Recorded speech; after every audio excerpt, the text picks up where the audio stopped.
नमस्कार, Byju's exam prep IAS Hindi platform पर आपका स्वागत है। दोस्तों, आज हम लोग 8 जनवरी 2023 के दैनिक क्विज की चर्चा करेंगे, जो कि आपके आगामी संघ लोक सेवा आयोग की प्रारंभिक परीक्षा के दृष्टिकोण से लाभदायक सिद्ध हो सकता है। तो आइए पहले प्रश्न की ओर चलते हैं। लिविंग रूट ब्रिज जीवित पौधों की जड़ों से बने एक प्रकार के साधारण सस्पेंशन ब्रिज हैं, जो निम्नलिखित में से किस राज्य में पाए जाते हैं। तो यहाँ पर दिया गया है छत्तीसगढ़, मेघालय, तमिलनाडु और उत्तराखंड। तो दोस्तों, इसमें से आपको उत्तर बताना है। आइए इससे संबंधित पहले खबर के बारे में देख लेते हैं। ये लिविंग रूट ब्रिज होता क्या है। इन पुलों को स्थानीय रूप से जिंग जियांग जेरी कहा जाता है। ये पुल समुद्र तल से 50 मीटर से 1150 मीटर तक ऊपर पाए जाते हैं। इनकी अधिकतम लंबाई लगभग 50 मीटर होती है, चौड़ाई करीब 5 मीटर। दोस्तों, ये इतने मजबूत होते हैं कि ये 500 साल तक खड़े रह सकते हैं। यह पुल तभी तक स्वस्थ हैं जब तक वे पेड़ स्वस्थ हैं, जिनसे यह पुल बने हुए हैं। तो दोस्तों, यह इस तरह के ब्रिज जो बनाए जाते हैं वह मेघालय में बनाए जाते हैं। यह पुल एक नदी नाले के ऊपर फिकस इलास्टिका की जड़ों के द्वारा बनते हैं और यह जड़ें समय के साथ बढ़ती हैं और मजबूत होती हैं। इन पुलों को बनाने के लिए युवा जड़ों को घुमाया जाता है और एक साथ बांधा जाता है। लोग जड़ों को एक साथ बांधने के लिए इनोसेकुलेशन की प्रक्रिया का उपयोग करते हैं। दोस्तों, इनोसेकुलेशन का अर्थ होता है 2 या 2 से अधिक पेड़ों की टहनियों और जड़ों को एक साथ उगाना और बढ़ाना है। यहाँ पर एक शब्द आया है फिकस इलास्टिका। तो दोस्तों, यह सबसे आम पेड़ है जिनका उपयोग लिविंग रूट ब्रिज के निर्माण में किया जाता है। यह भारतीय रबड़ का पेड़ है। यह अमेरिका, श्रीलंका और वेस्ट इंडीज में भी पाया जाता है। दोस्तों, double decker living root bridge भी रंगथिलियांग गांव के पास पाया जाता है। नोग्रियांड का लिविंग रूट ब्रिज भी एक डबल डेकर ब्रिज है। नोग्रियांड पुल अपने विस्तृत विस्तार और 2 लेन के लिए जाना जाता है। तो दोस्तों, यहाँ पर आप देख सकते हैं रूट कनेक्ट ए विलेज, और यह चेरापूंजी के पास है। यहाँ ओमकार नदी पर बनाया गया है। दोस्तों, मेघालय अपने जीवित मूल पुलों के लिए जाना जाता है, जिसे स्थानीय जिंग किएंग जेरी के नाम से जाना जाता है। इसके बारे में हमने बताया। ये देख सकते हैं इस तरह का पुल बनाया जाता है। और दोस्तों, ये यूनेस्को की विश्व धरोहर स्थलों की अस्थायी सूची में है। इन्हें यूनेस्को की सूची में डालने की बात की जा रही है। तो यहाँ पर आप लोग देख सकते हैं कि उत्तर क्या होगा, बी होगा, मेघालय। अब बढ़ते हैं दूसरे महत्वपूर्ण प्रश्न की ओर। हाल ही में चर्चा में रहा वाइलोजन यूनिट ग्राफ्टेड ऑर्गेनिक फ्रेमवर्क निम्नलिखित में से क्या है। यह WHO द्वारा उल्लिखित कोविड-19 के सामुदायिक प्रसार से निपटने और इसके शमन के लिए एक कार्य ढांचा है। यह जल से विभिन्न प्रकार के जहरीले कार्बनिक अकार्बनिक आयनिक प्रदूषकों को हटाकर जल शोधन की एक विधि है। यह अल्जाइमर रोग के लिए एक संशोधित चिकित्सा है। या साइटोकिनिन स्टार्म से निपटने के लिए बायोसेंसर है। तो दोस्तों, इसमें उत्तर होगा जल से विभिन्न प्रकार के जहरीले कार्बनिक अकार्बनिक आयनिक प्रदूषकों को हटाकर जल शोधन की एक विधि है। दोस्तों, यहाँ पर आप देख सकते हैं द हिंदू में आया हुआ है IISER Pune new material remove pollutant from water, यानी स्वच्छ और पीने योग्य पानी तक पहुंच अब न केवल स्थानिक बल्कि एक वैश्विक समस्या बन गई है। जल प्रदूषण की वजह से दुनिया में मृत्यु तेजी से बढ़ रही है। यह समस्या बदतर होती जा रही। इससे निपटने के लिए Indian institute of science education research Pune की टीम ने एक नई इंजीनियर सामग्री तैयार की है, जिसे वाइलोजन यूनिट ग्राफ्टेड ऑर्गेनिक फ्रेमवर्क कहा जा रहा है। तो दोस्तों, यहाँ पर इस खबर को जरूर देखिएगा। तो दोस्तों, अब बढ़ते हैं तीसरे महत्वपूर्ण प्रश्न की ओर। राष्ट्रीय सफाई कर्मचारी आयोग के संबंध में निम्नलिखित कथनों में से कौन सा से गलत हैं। यह सामाजिक न्याय एवं अधिकारिता मंत्रालय के तहत एक सांविधिक निकाय है। दोस्तों, यह कथन गलत हो जाता है। दोस्तों, यह सांविधिक निकाय नहीं है, बल्कि यह एक गैर सांविधिक निकाय के रूप में जाना जाता है। दोस्तों, राष्ट्रीय सफाई कर्मचारी आयोग वर्ष 1993 में राष्ट्रीय सफाई कर्मचारी आयोग अधिनियम 1993 के प्रावधानों के अनुसार आरंभ में 1997 तक की अवधि के लिए यह इसकी स्थापना की गई थी। बाद में इसकी वैधता को प्रारंभ में 2002 तक, फिर 2004 में और फिर मार्च 2022 तक के लिए बढ़ा दिया गया। दोस्तों, राष्ट्रीय सफाई कर्मचारी आयोग का कार्य की अगर बात किया जाए तो राष्ट्रीय सफाई कर्मचारी आयोग सफाई कर्मचारियों के कल्याण के लिए विशिष्ट कार्यक्रमों, सफाई कर्मचारियों के लिए वर्तमान कल्याण कार्यक्रमों का अध्ययन एवं मूल्यांकन, विशिष्ट शिकायतों के मामलों की जांच इत्यादि के संबंध में सरकार को अपनी यह सिफारिशें देता है।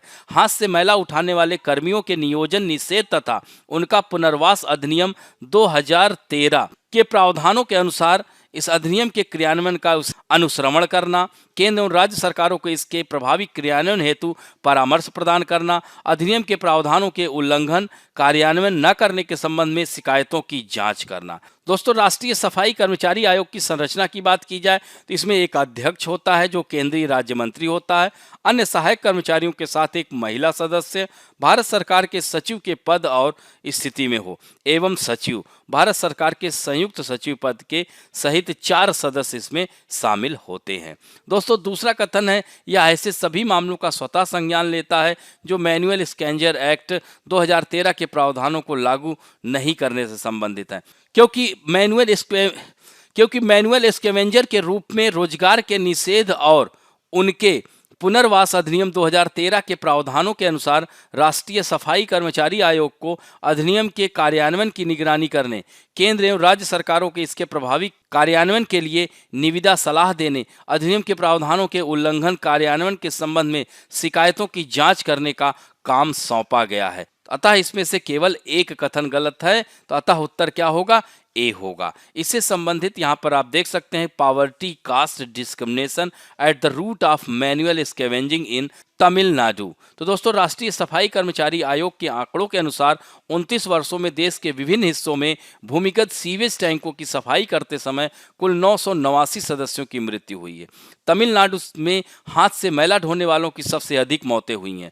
2016 से 20 के दौरान तमिलनाडु में सेप्टिक टैंक की सफाई के दौरान 55 व्यक्तियों की मौत हुई, जिसमें सबसे ज़्यादा चेन्नई में हुई है। दोस्तों, मैनुअल स्कैवेंजिंग क्या है? तो मैनुअल स्कैवेंजिंग सीवर या सेप्टिक टैंक से हाथों द्वारा मानव मल को शारीरिक रूप से हटाने की प्रथा है।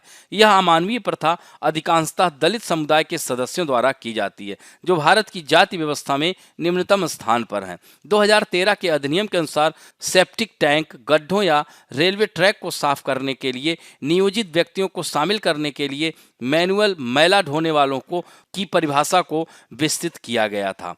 अब बढ़ते हैं चौथे प्रश्न की ओर। निम्नलिखित कथनों पर विचार कीजिए।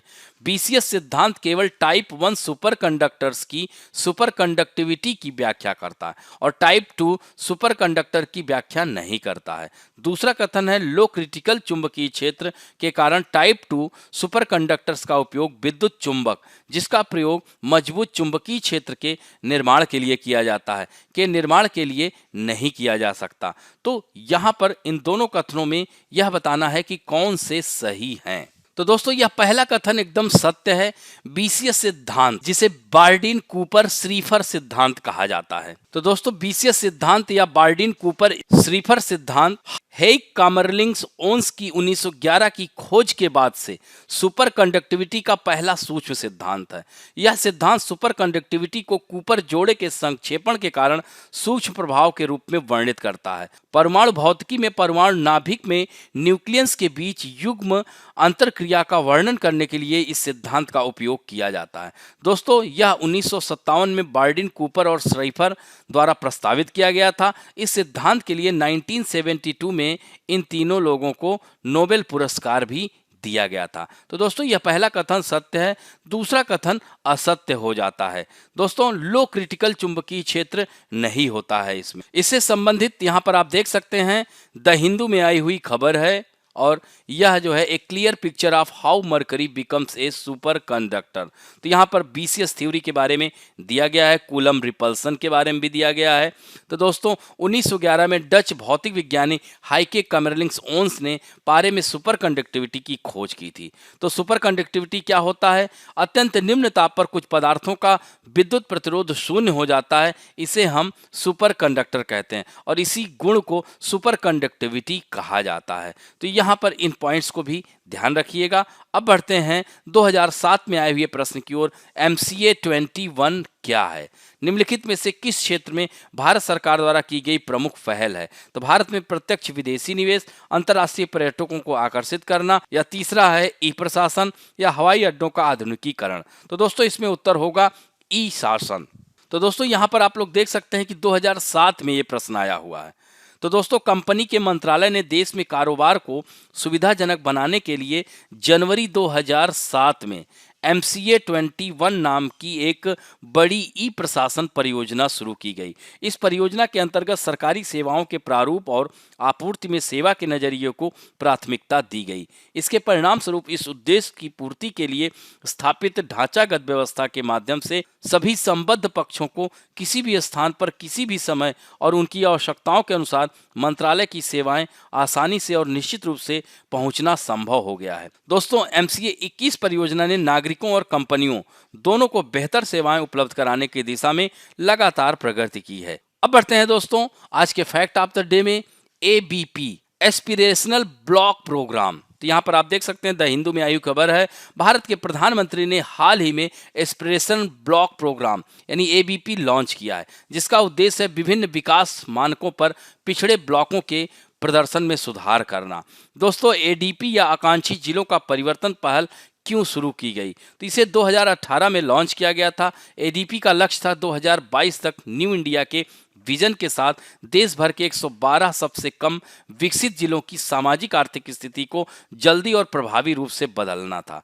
दोस्तों मानव विकास सूचकांक के तहत भारत की रैंकिंग में सुधार पर ध्यान केंद्रित किया गया, जिससे राष्ट्र की प्रगति हो। नीति आयोग द्वारा जिलों की पहचान समग्र संकेतकों के आधार पर की गई, जिसमें स्वास्थ्य और पोषण, शिक्षा, कृषि और जल संसाधन, वित्तीय समावेशन और कौशल विकास, बेसिक इंफ्रास्ट्रक्चर, जिसका HDI पर असर पड़ता है। दोस्तों कार्यक्रम की व्यापक रूपरेखा अभिसरण केंद्र और राज्य योजनाओं, सहयोग केंद्र राज्य के नोडल अधिकारियों और जिला कलेक्टरों तथा मासिक डेटा रैंकिंग यानी चैंपियंस ऑफ चेंज डैशबोर्ड पर उपलब्ध के माध्यम से जिलों के बीच प्रतिस्पर्धा, ताकि वे प्रतिस्पर्धी और सहकारी संघवाद की भावना से दूसरों से सीख सकें। मुख्य संचालकों के रूप में राज्यों के साथ यह कार्यक्रम प्रत्येक जिले की ताकत पर ध्यान केंद्रित करता है। तत्काल सुधार के लिए मासिक आधार पर जिलों की रैंकिंग करके प्रगति को मापता है। नीति आयोग सभी के लिए समावेशी विकास, सबका साथ सबका विकास सुनिश्चित करते हुए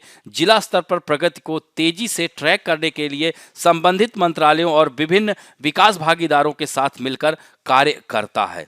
दोस्तों ADP का प्रदर्शन कैसा रहा है? तो UNDP इंडिया ने स्थानीय क्षेत्र विकास का एक बहुत ही सफल मॉडल के रूप में ADP की सराहना की है। ADP के सर्वोत्तम अभ्यास गोलमार्ट या राष्ट्रीय और वैश्विक बाजारों में जिले के ग्रामीण, जातीय और कृषि उत्पादों को बढ़ावा देने के लिए असम के गोलपारा जिला प्रशासन द्वारा शुरू किया गया एक ई-कॉमर्स पोर्टल है। दोस्तों इसकी पृष्ठभूमि की बात की जाए, ABP को वित्त मंत्री ने अपने भाषण के दौरान लॉन्च करने की इच्छा जाहिर की थी। दोस्तों ABP आकांक्षी जिला मॉडल को ब्लॉक स्तर तक ले जाएगा और उन क्षेत्रों में समग्र विकास को सक्षम करेगा जिन्हें अतिरिक्त सहायता की आवश्यकता है। और यह कार्यक्रम 31 राज्यों के शासित प्रदेशों के 500 जिलों को कवर करेगा। इनमें से आधे से अधिक ब्लॉक 6 राज्यों में हैं: उत्तर प्रदेश, बिहार, मध्य प्रदेश, झारखंड, उड़ीसा और पश्चिम बंगाल। दोस्तों आज के लिए आप लोगों के लिए प्रश्न है कि मेघालय राज्य की सीमा किस किस को स्पर्श करती है? दूसरा महत्वपूर्ण प्रश्न है कि अतिचालकता, जिसे सुपर कंडक्टिविटी कहते हैं, इसकी खोज किसने की थी और कब की थी? इस तरह से दोस्तों आज का अंक यहीं समाप्त करते हैं। आशा करता हूं कि आज का वीडियो आप लोगों को अच्छा लगेगा। यदि अच्छा लगे तो प्लीज लाइक, शेयर, सब्सक्राइब और बेल आइकन दबाना ना भूलें। धन्यवाद।